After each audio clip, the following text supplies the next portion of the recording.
বেশ নাটকীয়ভাবে স্বরাষ্ট্র উপদেষ্টা গতকাল গভীর রাতেই ঘোষণা করেন রাত ৩টায় একটা সংবাদ সম্মেলন হতে যাচ্ছে এবং সেই সংবাদ সম্মেলন হলো নাটকীয়ভাবে যেহেতু করেছে তাই এটাকে নাটক বলার অবকাশ আছে। কারণ কেন এত গভীর রাতে এই ধরনের একটা সংবাদ সম্মেলন করতে হলো, এই প্রশ্নগুলো আসবে। এবং উনি যা যা বলেছেন সেগুলো এত রাতে, রাত ৩টায় ডেকে বলার মতো কোনো বিষয় ছিল কিনা সে প্রশ্ন আসছে। কিছুটা উত্তরও পাওয়া গেল। আমরা সেই জায়গায় আসবো। তার আগে তিনি সংবাদ সম্মেলনে মূলত কি বলেছেন সেটা নিয়ে একটু কথা বলতে চাই। তিনি বলছেন, তার সংবাদ সম্মেলনে আমি দেখেছি, পত্রপত্রিকায় এসছে, আওয়ামী লীগের দোসররা দেশকে অস্থিতিশীল করার চেষ্টা করছে বলে মন্তব্য করেছেন তিনি বলেছেন যে কোনো অবস্থায় এটা প্রতিহত করা হবে। তিনি বলেন যে আওয়ামী লীগের দোসররা দেশ থেকে অস্থিতিশীল করার জন্য সব ধরনের চেষ্টা করছে, দেশ থেকে সরিয়ে নেওয়া প্রচুর টাকা এ কাজে ব্যবহার করছে। এটা কোনো অবস্থাতেই করতে দেবে না সরকার, যেভাবে হোক এটা প্রতিহত করা হবে। তিনি আরও বেশি টহল কার্যক্রম বাড়ানোর কথা বলেছেন এবং বলেছেন সোমবার থেকে যেন কোথাও কোনো অপরাধ না ঘটে সেই ব্যবস্থা নেবেন। এটা যদি আইনশৃঙ্খলা রক্ষাকারী বাহিনী এই নির্দেশনা অনুসরণ করতে না পারে, কার্যকর করতে না পারে, তাদের বিরুদ্ধে ব্যবস্থা নেওয়া হবে। এবং উনি বলছেন দিনে দিনে আরও উন্নতি হবে, অবনতি হবার প্রশ্নই আসে না। এবং উনি দাবি করেছেন, আমি ভিডিওটা ওনার সম্মেলনটা দেখেছি, সেখানে তিনি দাবি করেছেন যে খুবই খারাপ অবস্থার পুলিশ বাহিনীকে তিনি অনেকটাই কর্মক্ষম করে তুলতে পেরেছেন।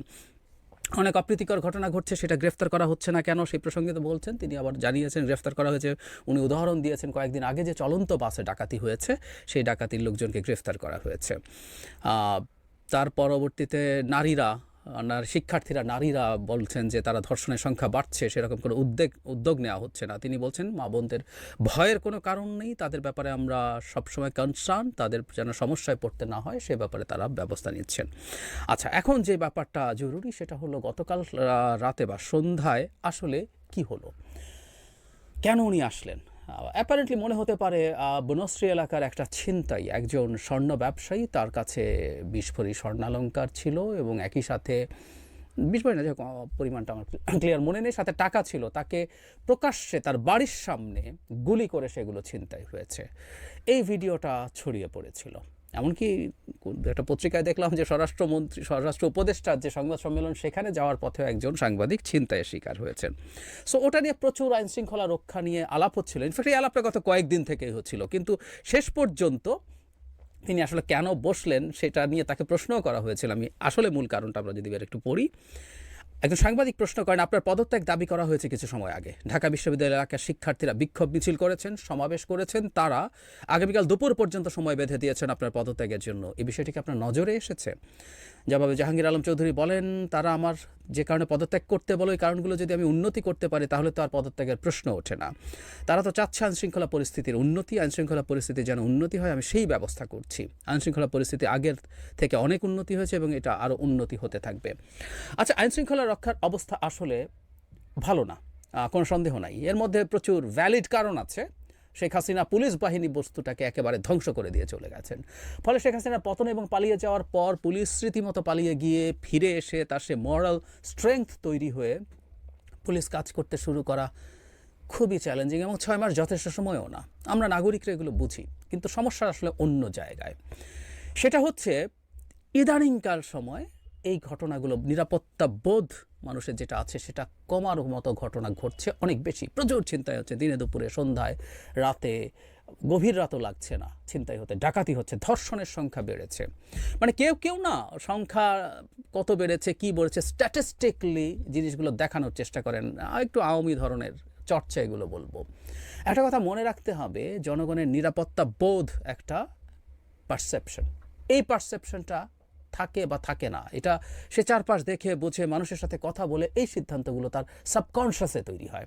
মানুষের মধ্যে যে গভীর গভীর নিরাপত্তাবোধহীনতা তৈরি হয়েছে সেটা আমি আমার চারপাশে দেখি। আমি নিজে একই ধরনের, মানে বেশি রাতে আমার যাওয়া ফেরা কি ঠিক হবে, এই প্রশ্ন আমার নিজের মনে আসে, কারণ আইন শৃঙ্খলা রক্ষার অবস্থা আসলেই ভালো না। সো এরকম বহু মানুষ আমাকে বলেন। এটা আমি বলছি না যে মানে অনেকে বলেন আর কি যে এটা বলার মাধ্যমে সরকারকে খারাপ দেখানোর চেষ্টা, না। আমরা একটা কথা বলেই রাখবো সব সময় যে এটা আমাদের সরকার, এই সরকারকে যাবতীয় সমস্যা নিয়ে যখন আমরা আলোচনা করি, সমালোচনা করি, এটাকে শুধরে নেওয়ার জন্য আলোচনা করি, তাদের ভুল ত্রুটি দেখিয়ে দেওয়ার চেষ্টা করছি। যেমন আমি বলি এই কথা, আগে আমি স্বরাষ্ট্র উপদেষ্টা তার পদে থাকবেন কি থাকবেন এই আলাপও শুরু হয়েছে, কিন্তু তার আগে যদি আমি এইটুকু বলি, সেটা হচ্ছে ওনাকে কি আমরা একটা জেনুইন এনভায়রনমেন্টে রেখে পরীক্ষা করতে পেরেছি? ধরুন ওনার অধীনে কৃষি মন্ত্রণালয় আছে, আমি প্রায় এই কথাটা বলি, বিশাল একটা মন্ত্রণালয়, তো ওনার স্বরাষ্ট্র মন্ত্রণালয় সামলাতেই ওনার সাথে আরও 2-3 জন ডেপুটি মিনিস্টার প্রয়োজন, প্রতিমন্ত্রী উপমন্ত্রী প্রয়োজন এখনকার বিদ্যমান প্রেক্ষাপটে। সেটা না করে তাকে আমরা কৃষি দিয়ে দিয়েছি।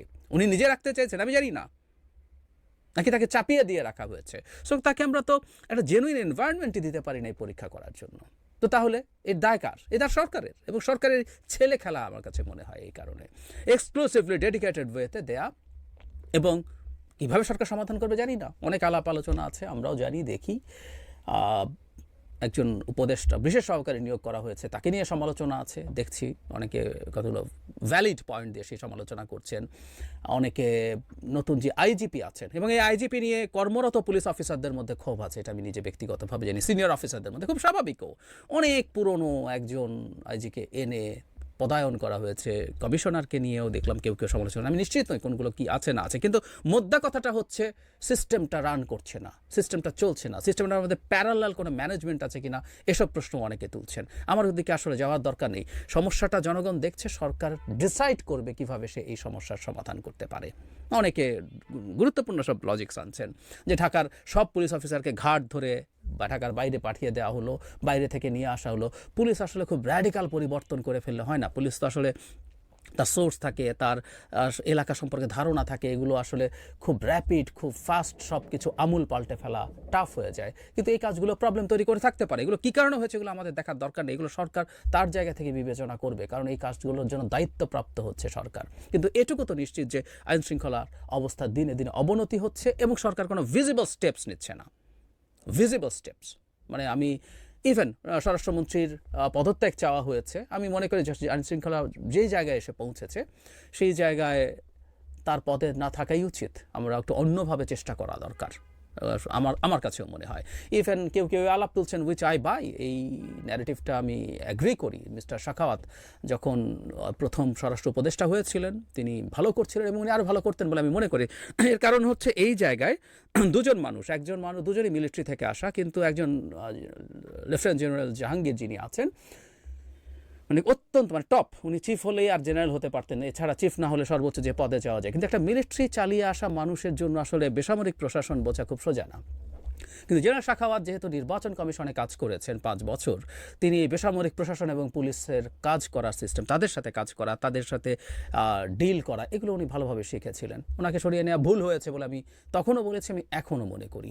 যে কারণে তাকে নেওয়া হয়েছে সে সময় হয়তো উনি এভাবে না বললেই ভালো হতো, কিন্তু তার জন্য রীতিমতো তাকে সরিয়ে যিনি পুলিশ বাহিনীকে খুব দ্রুত অ্যাক্টিভ করে ফেলছিলেন, সেটা ডিজাস্টার ছিল। এখন রিশাফলিং তার ক্ষেত্রে তাকে এনে এই আলাপও কেউ তুলছেন, তাকে আবার এই দায়িত্ব দেয়া, এটা একটা সমাধান হতে পারে। বা আর কেউ, মানে মোদ্দা কথাটা আমি মনে করি বিভিন্ন কিছু করে দেখা দরকার। আর আরেকটা কথা আমি প্রায় বলি, আবারও বলছি, ডেভিলস হান্ট নিয়ে যখন কথা হয়েছে, সেনাবাহিনীকে আমরা যখন ম্যাজিস্ট্রেসি দিয়ে মাঠে রেখেছিলাম, তখনও সেনাবাহিনীকে রাখতে হয়েছে, কিন্তু সেনাবাহিনীর ট্রেনিং আসলে এই দেশের অভ্যন্তরে আইন শৃঙ্খলা রক্ষা না, ও ট্রেনিং তা না, তার নেটওয়ার্ক তা না। নেটওয়ার্ক থাকে পুলিশের, একজন পুলিশের সোর্স থাকে, ইনফরমেশন থাকে, প্রত্যেক থানার আওতাধীন এলাকার সব তথ্য তার কাছে জানা থাকে। এই জিনিসগুলো দিয়েই আসলে পুলিশকে দিয়েই পুলিশিং করাতে হয়, সামরিক বাহিনীকে দিয়ে পুলিশিং হয় না। সামরিক বাহিনীকে মাঠে ম্যাজিস্ট্রেসি দিয়ে রাখার আমি ওই সময় একটা কারণে সমর্থন করেছিলাম, যেহেতু পুলিশ নেই এবং সামরিক বাহিনী যদি এভাবে থাকে, এটা ডেটারেন্ট হিসাবে কাজ করবে, এটা দেখে ভয় পাবে অপরাধীরা অপরাধ করতে। কিন্তু আমরা এখন দেখছি এটা একটা বিপদও তৈরি করছে, যে সেনাবাহিনী মাঠে আছে এবং এটা ডেটারেন্ট হিসাবে কাজ করছে না। সুতরাং এটা সেনাবাহিনী মানে আমাদের সর্বশেষ জায়গা আস্থার, সেই জায়গাটা নষ্ট হওয়ার সম্ভাবনা তৈরি হয়েছে। সুতরাং সরকারকে খুব দ্রুত পুলিশকে দিয়ে আইন শৃঙ্খলা রক্ষার ব্যবস্থা করতে হবে, এবং তার জন্য যত রকম পদক্ষেপ নেওয়া দরকার সেগুলো তারা নেবেন। এবং প্লিজ কোনো স্ট্যাটিস্টিক্স নিয়ে মানুষের সামনে আসবেন না।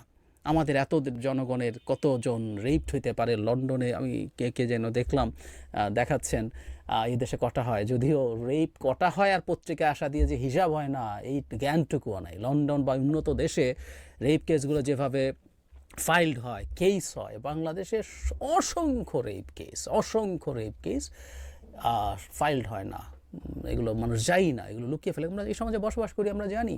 এবং রেপের ডেফিনেশন, ইউরোপের বহু দেশে রেপের ডেফিনেশন অদ্ভুত। এটা নিয়ে লেখাও লিখেছিলাম। জাফর ইকবাল যখন সুইডেনের রেপকে বাংলাদেশের চেয়ে বেশি দেখাচ্ছিল, তখন সুইডেনের আইন কাকে রেপ বলে, সেটা হলে বাংলাদেশের কী অবস্থা হবে আমরা অনেকে ধারণাও করতে পারি না। যাই হোক, ওই তর্কে যাচ্ছি না। স্ট্যাটিস্টিক্স আনার কিছু নাই, সরকারের দিক থেকেও দেওয়া উচিত না। যেটা উচিত সেটা হচ্ছে সরকার যদি ঠিকঠাক মতো কাজ করে, মানুষের মধ্যে স্পন্টেনিয়াসলি, সাবকনশিয়াসলি মানুষের মধ্যে আসলে এই নিরাপত্তা বোধটা অটোম্যাটিকলি তৈরি হয়ে যায়। এটা তৈরি করতে হবে, যায়ও অটোম্যাটিকলি, এটা কেউ জোর করে পারবে না, আবার ফেরতও আসবে। এবং তার জন্য পারফর্ম করতে হবে এবং জনগণকে দেখতে হবে যে সরকার সিরিয়াসলি এই কাজগুলো করছে, সরকার পদক্ষেপ নিচ্ছে। সরকার করলাম, হলে হলো, না হলে নাই, দেখা যাক, এভাবে চলতে পারে না।